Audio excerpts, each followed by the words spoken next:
It can make you crazy. It can make you like one of us. Right? But anyway, we have a guy here that's going to clear up all of your questions and clarify what in the heck is going on down here, okay? And I'd like to introduce to you folks Border Patrol Agent Oscar Zapian. Great. There we go.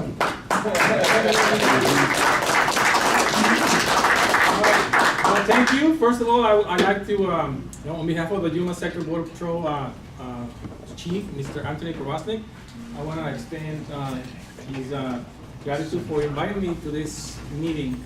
It's very important for him, to like he was saying, to inform the community about what's going on at the border. A lot of people just hear bits and pieces from news outlets, and they just sometimes they selectively hear what they want to hear, and then disregard the rest.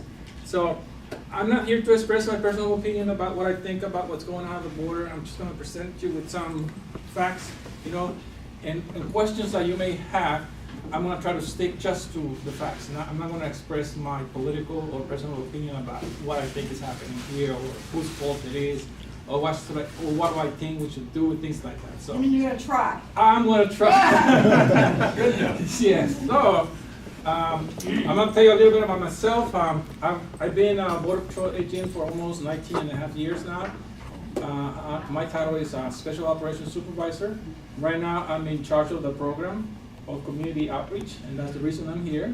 And I'm very happy to be here. So I really enjoy doing these presentations and talking to people. So I hope you guys enjoyed the presentation I'm going to present to you today. Like I say, if you have questions after the presentation, I'll be more than happy to answer any question that I can, answer. So prior to being a Border Patrol agent, I served in the Marine Corps for about 13 and a half years in active duty. I stayed another 2 years in the reservists, so I'm close to retiring. So I'm not about a year shy of retiring. So I'm going to show you a quick video. Basically, it's going to tell you everything that we do around Yuma Sector.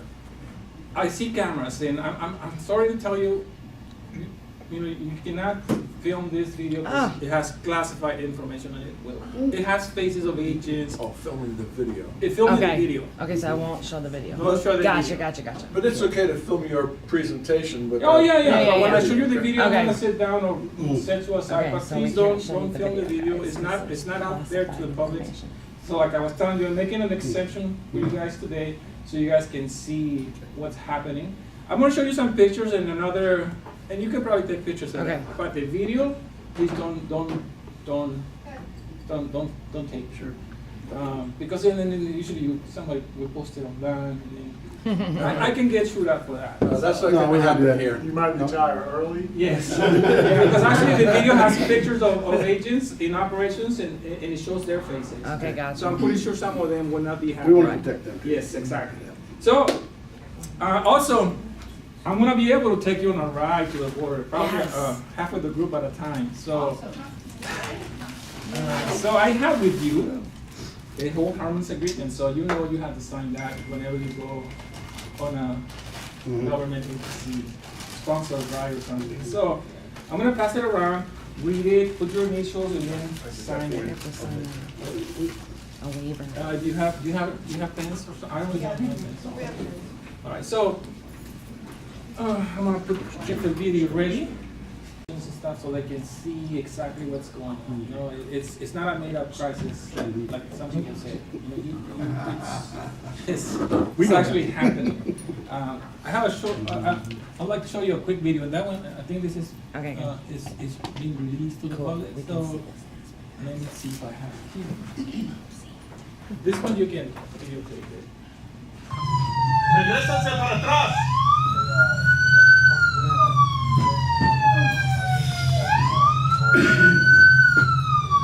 No estén haciendo eso, mira al niño.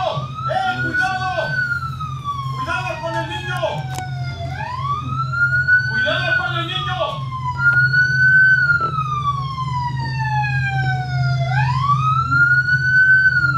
Oh my god. Ah.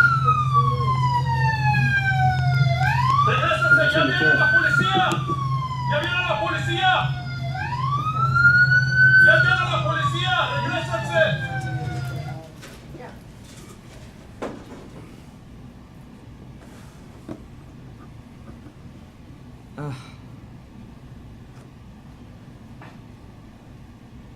Where, is that in the corner in San Luis? Yes, and yes. Yeah, but in the corner where the fence is? No, it's actually in, there's a water.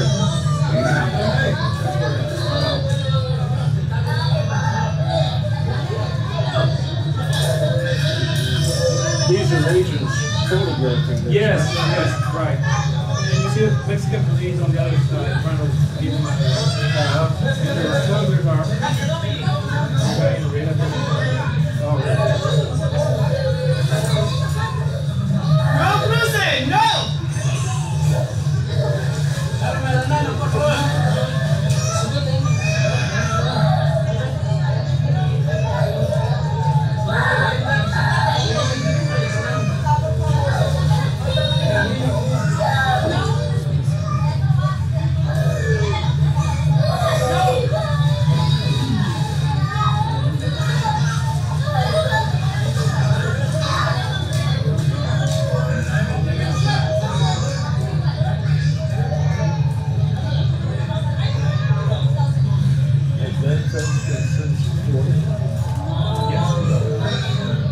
It was notified by the.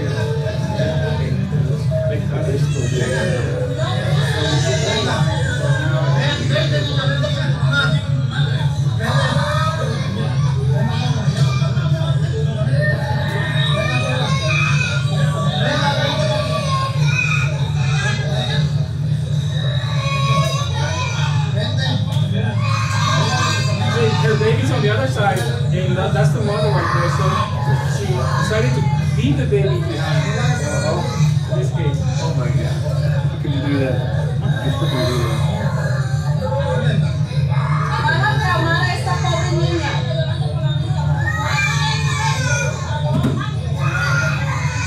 Está llorando y si gusta se puede llorar.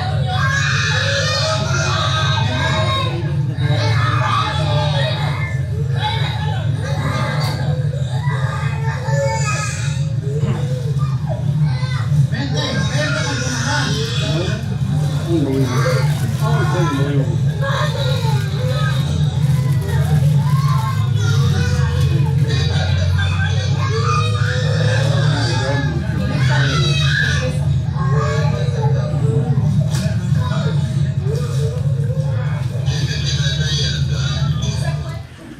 So that's not bad, right? Agents. We believe that that wasn't her child, because I don't think a mother would leave Right. a child. So, and that's the point I'm gonna make, because a lot of people don't understand when we talk about family separations. They think that everybody that comes across, they're related, when in fact they're not. So, and that proves the point right there. You know, a mother would not leave No. her child on the other No side. way. No way. All right, so, and that's what we're seeing right now, when we talk about family separations, is, we don't know, when we apprehend these people, we don't know who they are. I mean, they can claim, yeah, this is my child, but we don't know in fact that they are. So we have to determine that in fact, it's who they are, who they say they are. So we have several resources, we have contact with the consulates. The papers, or documents that they present, we submit it to them to make sure they're legal. A lot of them are fake. So the whole purpose of bringing a child is, like we know, is like it's like their ticket, you know, The passport. their passport. Their passport. Yeah. Do you do some DNA matching sometimes? No, unfortunately we don't do, but we try to match the documents as best as we can. And if we cannot determine that they're related to that person, like I say, and we can see it in cases where, you know, the children are timid with the people that they claim to be their parents, and they don't act like they're really a family. So that's when we start thinking, you know, they're not related. Mhm. So they get separated. And that's where people get so upset, you know, because we're separating families and all that. But we separated only the ones that we're not sure that they're in fact related. Mhm. And unfortunately, some of these kids end up in homes, waiting for someone for us to find someone who's related to them. either here in the United States or back in their country. So it's not like we just grabbing people and, oh, you go here, you go there. So it's just based off of like your own like hunch or your own like. Our investigations, yes, yes. And most of them, like I say, some of them, they do have, they match the documents, they do are related, so they get to go home. And that's the reason they're coming with children, because they feel like if they come with children, they're not gonna get incarcerated and sent back home. So, and what's happening right now, yes, ma'am. Are you seeing a higher percentage of males with a single child than you used to? No, the majority are women with children. Yes. Is there a reason that we can't charge the adult with child endangerment for bringing them across and putting them in the harm they are? That's the reason we show these videos to the local authorities, because yes, Okay. if they, for example, I would think any of them bringing a child across there Of in course these not. ways should be child endangerment. yeah. I know once they cross, I know they charge them like the smugglers that they put them in vehicles and they speed away from Yeah. the border. They get charged with endangerment of Mhm. whoever they have in the vehicles. But yes, if a person, for example, has a criminal record or prior history of being apprehended, and he goes through the process of criminal prosecution, they can charge him with that also. I feel like everybody who comes across claiming to be a parent with a child Right. should be taken for child endangerment. Yes. At least considered. You think, right, the dangers that they go through on their trip from wherever they come wherever, yeah. from, it can take them. What kind of parent would do that? Yes. Yeah. So, me, I want to share a personal experience when I was out there in the field. Back then, it wasn't like this. Back then, it was actually a real border patrol job, like I call it, where they try to hide from us, and we try to find them, Yes. use our flashlights, and None of this, please come get me stuff. exactly. And we actually have to chase them. And I remember one night I came across a family, and I hear a child crying. So I go and I find this little girl behind, hunching under a brush there. She was crying for her mom. So I put my flashlight on her and I said, wow, she was like 6 years old, and I at that time I had a daughter who was about her age. And I just thought about it. I just don't see my daughter going through this, How can they put their children through this? And believe it or not, I apprehended that family 3 times on 2 days. Wow. And the last time I apprehended the parents, I asked them, where's the girl? They had left it behind in the hands of a smuggler because it was being kind of like, they were having problems crossing with the children. So they decided to cross on their own and then leave the children to a smuggler so they can cross them. It was like, oh my goodness, I just couldn't believe that they did that. But nowadays it's a different story. It's, yes sir, I'm sorry. I just have a question. Are the higher ups within the Border Patrol kind of paying attention to these talking points about, families being separated and so forth and so on? I mean, do they really worry about public perception like that? I mean, I work in the Department of Corrections, and believe me, every day I see people that are separated from their families for, committing crimes. Right. Some probably less intrusive than what these people are doing. And we have like 300 and some thousand active service members that are overseas, at any given time, away from their families, right? People that work on oil rigs are separated from their families. And I remember years ago, Sheriff Arpaio in Maricopa was ridiculed for putting inmates in tents cities. Yeah. And his reply was, well, if it's good enough for our soldiers, it's good enough for them. And has the Border Patrol upper echelon ever considered approaching these public comments and the media portraying them as heartless, Well, we hear them all the time, but we know that in fact we're not doing what, they say that we're doing, like we're separating families just because we want to disrupt, them coming across. The reason we do it is because we can either not determine that in fact they're families. We know there's a criminal aspect behind all this. There's like human trafficking, child trafficking. So when we determine that in fact these people are not related to each other, that's when we separate them. Not because we have a program that we want to use it as to disrupt them from coming. But you can't put children in an adult. And that's the reason, Right. yeah, I we mean, you cannot. don't put children with their parents in a state penitentiary. No. So- And that's the reason they bring their child with them.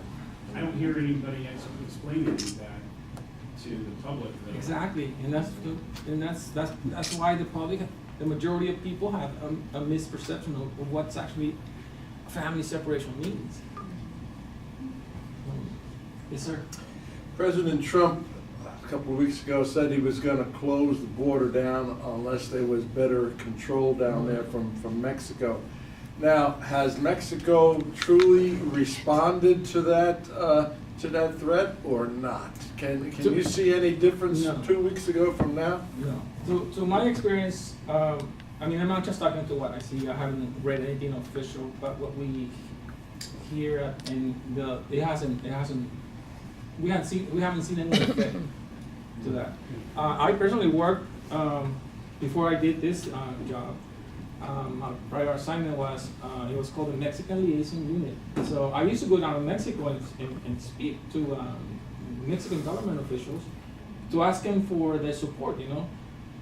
But we were just from the feet, you know. Like, Without yes. the more detail, nothing, right? It's a big business. Believe it or not, I didn't want to get it there, but it's all about money here. I saw reports down in Mexico. We actually have some reliable sources. They provided us with information that they had as far as who got paid what and all that. And the people that had the most corrupt group in Mexico was the immigration office. You wonder why, right? Yeah. So they're the most corrupt. In fact, they were the most corrupt office, government office in Mexico. And then the second one was the Policía Federal, Federales. So, I mean, if they encounter them on their way here, the first thing they're gonna ask, where's your documents, right? And they don't have any documents, what is their next? So, all right, this is my document now, $100. 100. You wanna buy some? Exactly. And unfortunately, that's what's happening. And I was told personally what people down there that's it's something so it's like it would be so difficult for somebody down there to try to actually enforce the law, especially if it's related to immigration, because they know they're coming north. It's not gonna be a burden to the country. They know once they reach the border, they're gonna jump, and then it's not their problem anymore. Yes, ma'am. So how do you know that the documents that they're giving you are legit, for one, and two, like, just nosing around the border a little bit, found a lot of like children's medication packages, like drowsy medications, like Benadryls, Dramamines, Robitussin, like, and do we know if, children are being medicated before they're turning themselves over to you? As far as being medicated, no, we don't. They don't come with anything. Basically, they don't have any medicine or anything. Their documents, it's very easy to get documents in Mexico.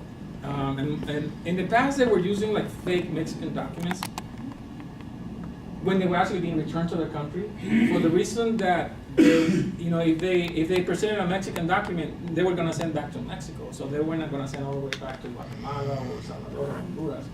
But then we unfortunately our immigration system changed again, so they began to keep the people here. So instead of sending them back, they were staying here, and that's when the wave of people started to come. Yeah. And this was way before Donald Trump. This is not Donald Trump's No. idea. This was way before him. Yeah. So, and this thing about family separation, it didn't start with the current president. Right, no. It's been going on since I've been in board. It's just been more exposed, yes, for political points or something, whatever. But yes, to answer your question, we haven't found any cases where they're overly medicated or things like that. Their documents, we know from an intelligence office, and most of them are fake. Because in Mexico, I don't know if you know, in Mexico you can go to a machine Yeah. and you can type in any number. If you know somebody's information, type the number, and then they have there's a number like a social security number for us, like a personal identification number. So if you type that in that machine, you pay 70 pesos, and it produces a birth certificate. Seriously, it produces a birth certificate. So when you start seeing people from the same city, from the same zip code, with the same signature, I say, how can they all be born in the same place, right? So you know they were getting this certificate from the same place. And it's not difficult to get that. And sometimes they were duplicates. So, but, yes. Maybe this question was asked, in terms of your sector here, where are the most vulnerable places, easiest places for them to cross family unit-wise? In the river. In the river, okay. Then if it's the river, how about night versus day? Is there a difference? With night these versus- groups, it doesn't matter if it's day or night. It's the I don't know, you can't caught it on the video. These zones are controlled by the criminal organizations. You know, there are organizations down in Mexico that they still want to cause drugs and illegal aliens.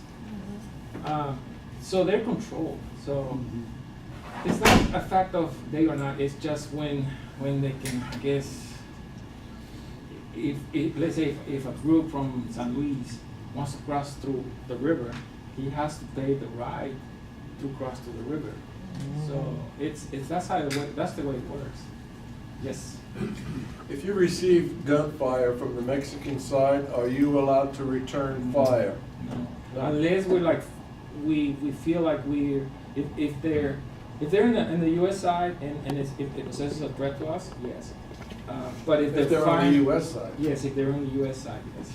If they're in Mexico and we don't see where they are, we cannot just shoot somebody at random. But if you can see them. If you can see them, yeah, you probably, yes. I'll be justified to shoot back.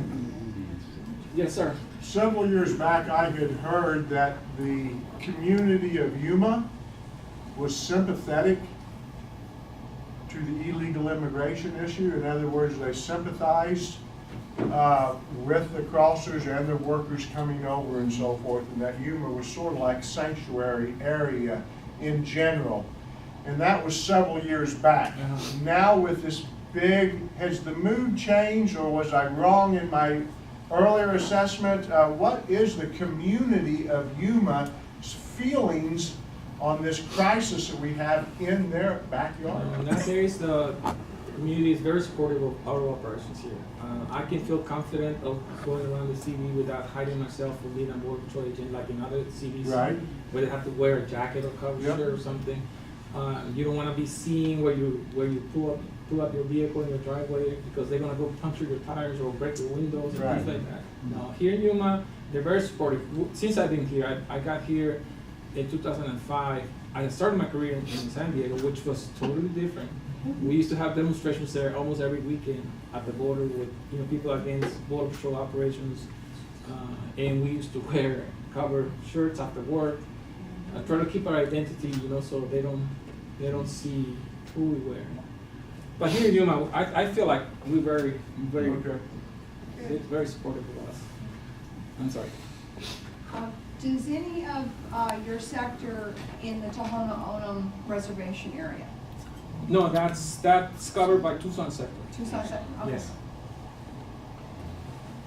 The return to Mexico policy. So when does that start? I think it's already in effect. So as soon as you catch them, like if you caught them today, you can send them back. I thought you were talking about a cancellation of that. No. Because it was canceled. But wasn't it just reinstated? Reinstated? Yes. Ah, okay, I wasn't. It got reinstated. Yesterday by the Yeah, Ninth okay, I was Circuit. off yesterday. Things are moving quickly. And then move quickly. Miss a day, miss a And lot. That's another thing, it's like, how can legally we can accomplish something if they're always finding something to block it. I don't know, how you guys keep any morale with the garbage going on? Actually, it's very low. It wouldn't be for me. Yes, sir. So the MPP program, which is kind of maybe what we're referring to, the Migrant Protection Protocol, Yes. it was rolled out in San Ysidro. And then the question I always had is that, well, okay, you tested it there for a while, probably too long, but you didn't institute the policy. And when DHS Secretary came here to Yuma, it was really kind of, well, not surprising to me, she's gone now, but she never toured anything. She seemed to be more concerned with the migrants' welfare, the kids, than with what you guys are having to deal with on the river. Actually, the secretary was here 3 times. Yeah, well, 3 times. 3 times. Actually, and the last week was the last time. And I think the next day that she was here, that's when she yeah. But what did, when she came, what did she really do? Actually, she toured the border. She saw exactly what's, the infrastructure, and she held meetings with local law enforcement and government officials. I wasn't in any of those meetings, so I don't know exactly what they discussed. But yeah, as far as I know, she even gave live news interviews right at the border. So I don't know. I think she was just frustrated with the fact that it doesn't matter what she said or we try to implement, it didn't get any traction. Yes, sir. I have 2 questions. Back to Vince's point earlier where President Trump said he would close down the border. People really don't understand what that means. It's not closing the border, it's closing the ports of entry, correct? Correct. So with what's going on now, what you're explaining, the problems in this sector, would closing the port of entry do anything for what's going on here right now? It would just create chaos, I think.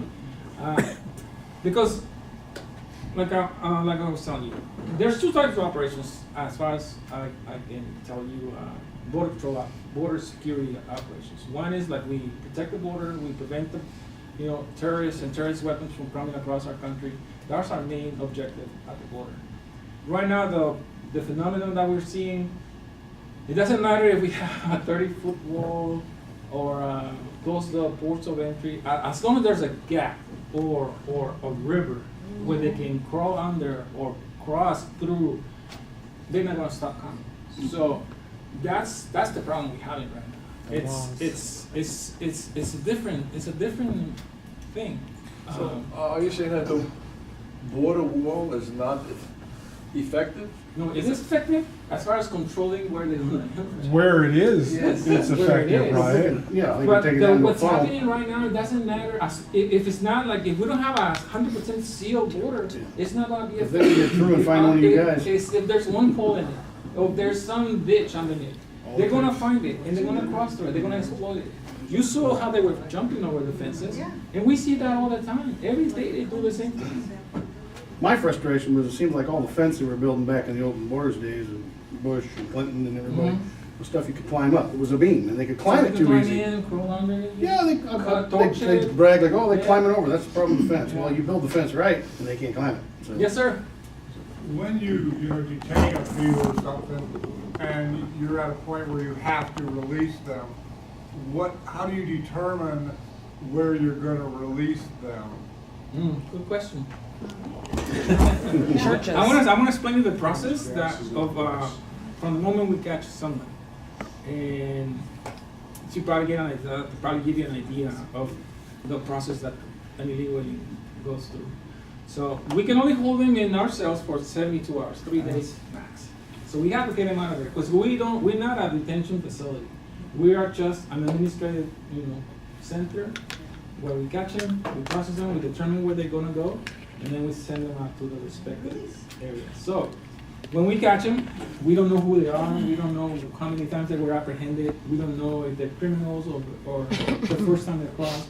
So we have a form that we fill out in the field, we take their name, the date of birth, citizens of whatever country, and then we put some, like where they cross, time, and then we read them their rights. But that's very important.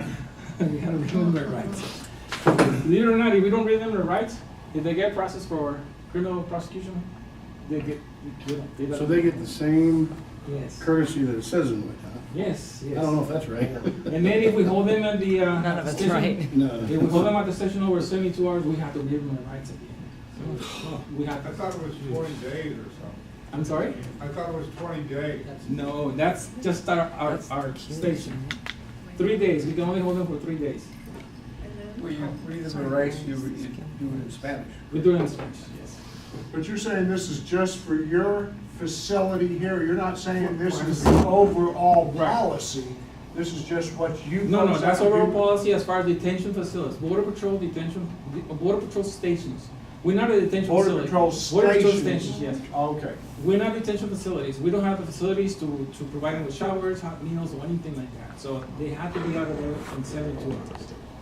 So we process them, we bring them to the station. You saw how crowded they are right now. So the agent's over there on the computer, writing everything on the computer, taking fingerprints, and that's when we gonna find out who these people are with the fingerprints. So everybody has to be fingerprint. Except children under 14 years old. So everybody over 14 years old get fingerprint. So if the record shows clean and everything, it's quick. You know, we do a case real quick. We put them on a holding facility, and they're ready to go to the enforcement and removal office, which is Phoenix, or we have facilities in Phoenix, Eloy, Florence. So they can go to either of those places, but they're overcrowded right now. So what's happening right now? They get another form. It's like a promise to return to court. A promise to appear in court. So even that, in who knows when, they're gonna get a fee to present themselves to the immigration hearing to determine their status if all they can remain in the United States. It's a, Fingerprints, do you also take DNA? I'm sorry, take what? Do you take DNA also? No, no DNA, no. And the ones you release, ankle bracelets, or no more? Not all of them. Not all of them. Right now, Yuma, it's recently they're being released on the streets. You Yep. know, and the city of Yuma was like, they were pretty much trying to find them where to place them. I heard that they were even staying in hotels. Phoenix too. Who's paying for that? Taxpayers. You What are. do you think? That's a good question. I wanna know how Put to him get in the the ankle hotel, bracelet guys. contract.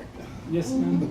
Is there any discussion about possibly using a chip on these individuals? No, not that I have. It would be The expensive. bracelet, Usually family separation stories. I don't know if I have that video. Let me see if I have that video. The Border Patrol did an operation,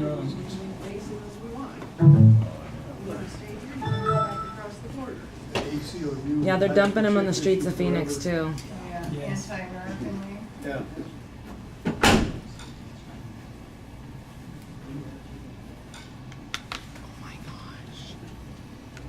I have a simple question for you on the river.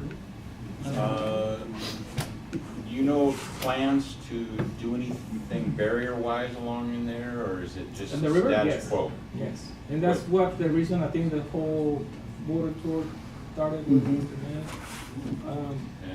what are the It's, plans? like I said, I'll be honest with you. As long as there's a gap in the fence, it doesn't matter how tall or how long you build it. The problem with the immigrants from other than Mexicans is gonna continue if we don't fix our immigration laws. Right. You gotta change the Could you say laws. that again? Could you say that It's again? I don't think we can, I don't think we can wait 2 years.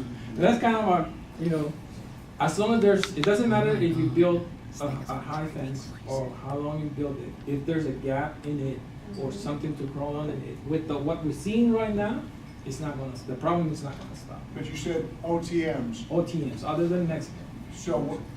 so are you talking, in that statement, are you talking about the people from Honduras and Guatemala? Yes. And you're not talking about people that are coming across from Mexico in that Well, they're statement? coming across from Mexico because they're crossing through Mexico. But in They're not what- Mexican. But what if that they're statement- from Mexico, they don't have the same benefit as them people. you s- I mean, everybody that crosses illegally into the United States, if they claim asylum, they're gonna be interview their cases. They're gonna have a case. It doesn't matter from which country they are.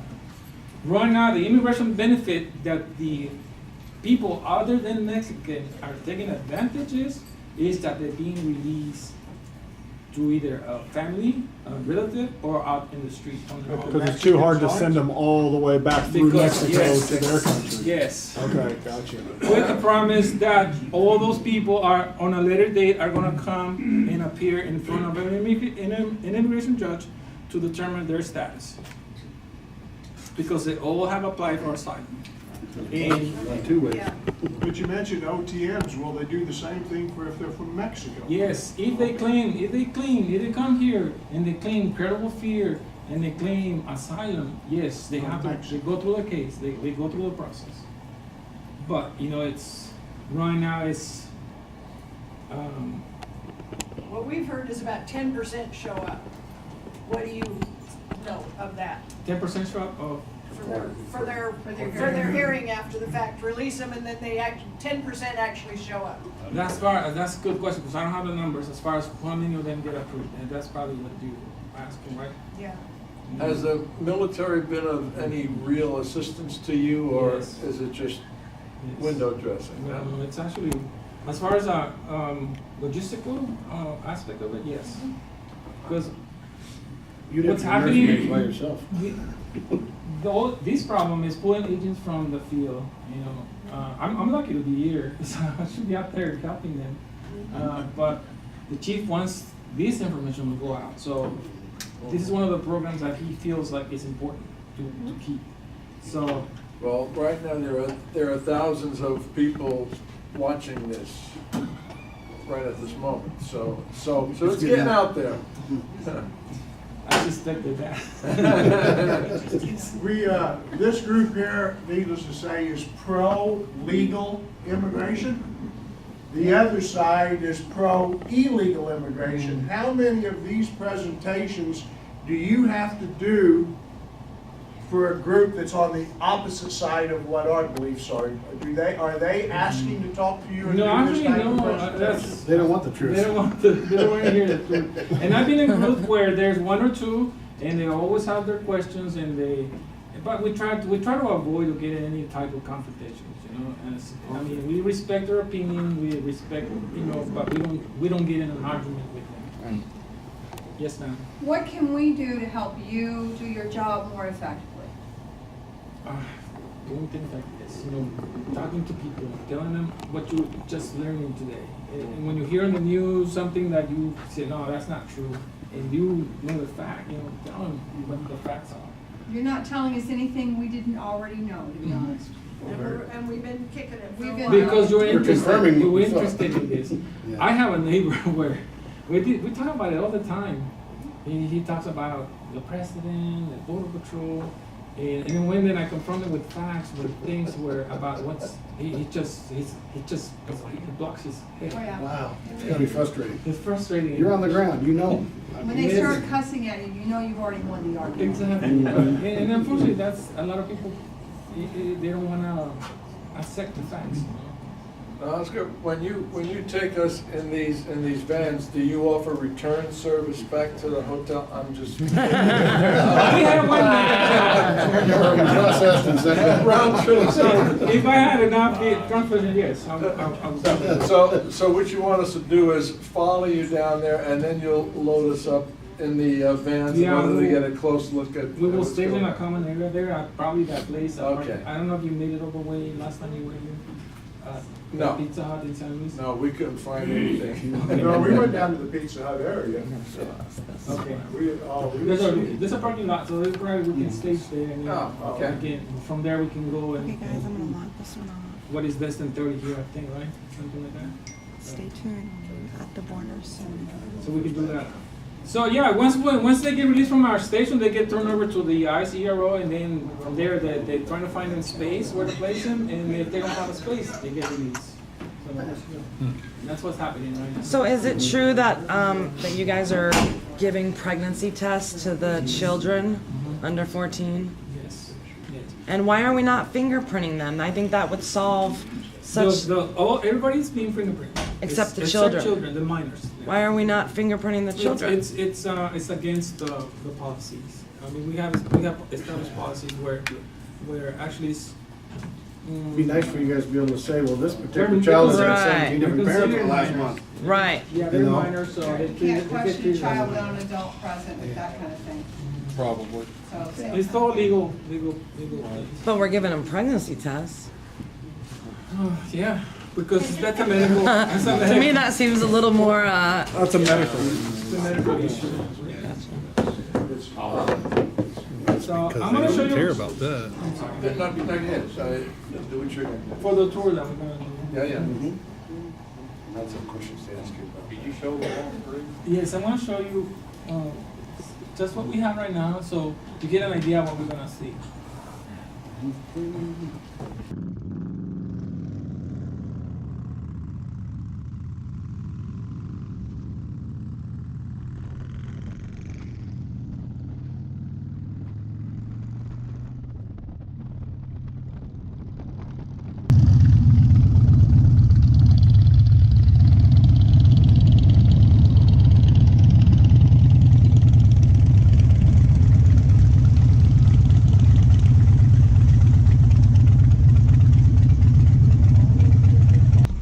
So this was like, if you saw the video where everybody's jumping and running across the fields, Yeah. that's the field right there. So the housing area is right there. So we'll be trying to catch as many as we can, but it was just too many for us. Yeah. And then we replaced the fence with this new type of fencing and the secondary fence, so that made it more difficult for them to cross, and it gave us more time for us to react and apprehend the people. So as you can see, it's calm, and this is how it looks now. And the reason that we're seeing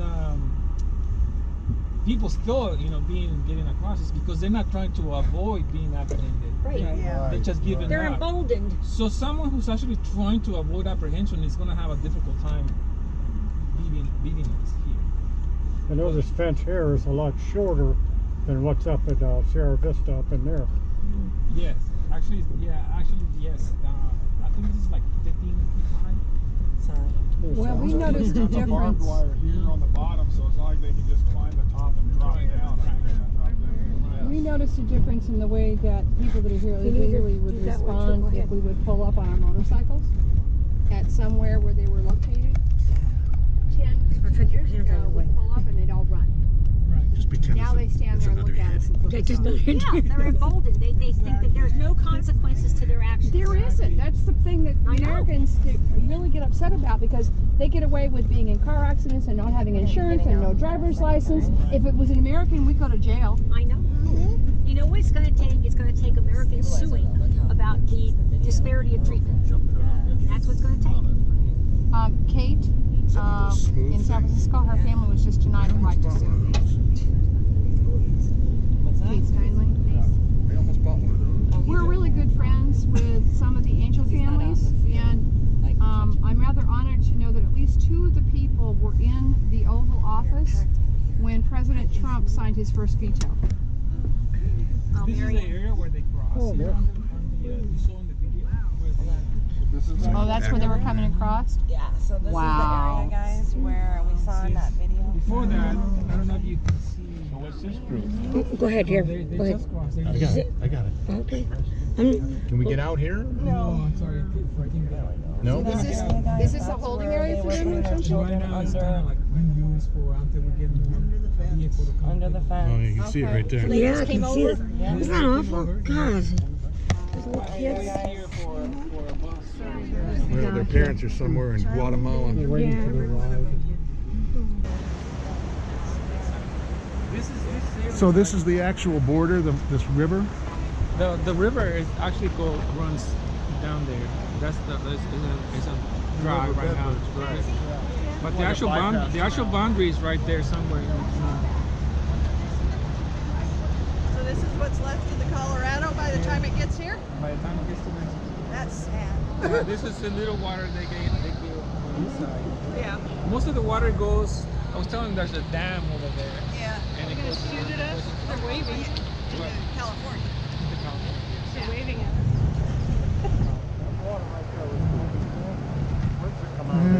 It comes out of the, there's the salting plant down up north, and they process the water, they dig the salt.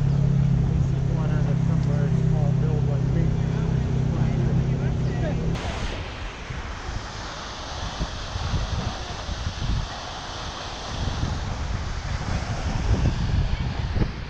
I haven't read much about the large-scale drugs on this part. Is it in the last, say, year? Drugs, heavy-duty drugs, fentanyl and all that in this section? the No, Rio heavy section? duty drugs, no. No. Most of those are yes, they go through the border.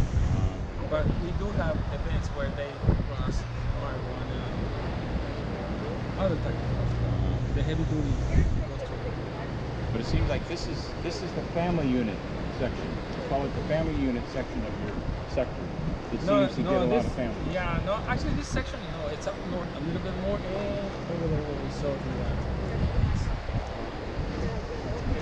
if we had a chance to drive up north, it's kind of far away from here. That's why I didn't take you there. How deep does the water get?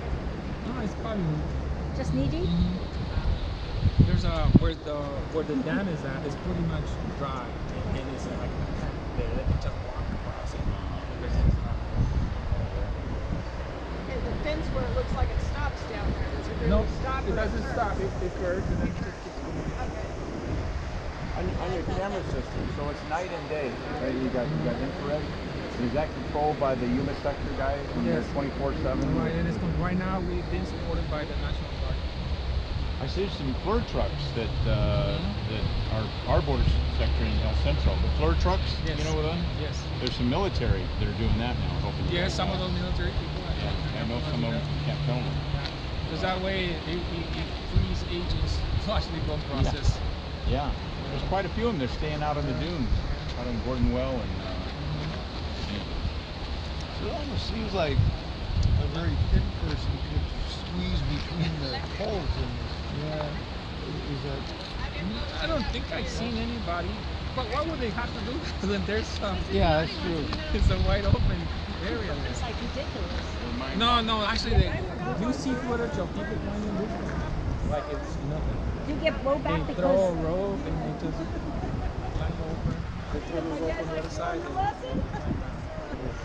And they fabricate like ladders also with steel rods. With just enough places to grab. why do they feel so entitled? A good question.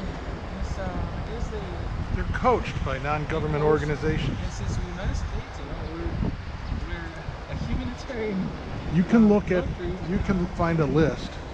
If you just Google list of NGOs assisting illegal aliens, you will find numerous articles where the United Nations, through its relief agencies, and the list is in the hundreds long, where there's lawyers, humanitarians, churches, you name it. It I saw runs the Paloma gamut. for Trump the other day, and she was saying that a lot of them are losing their visas.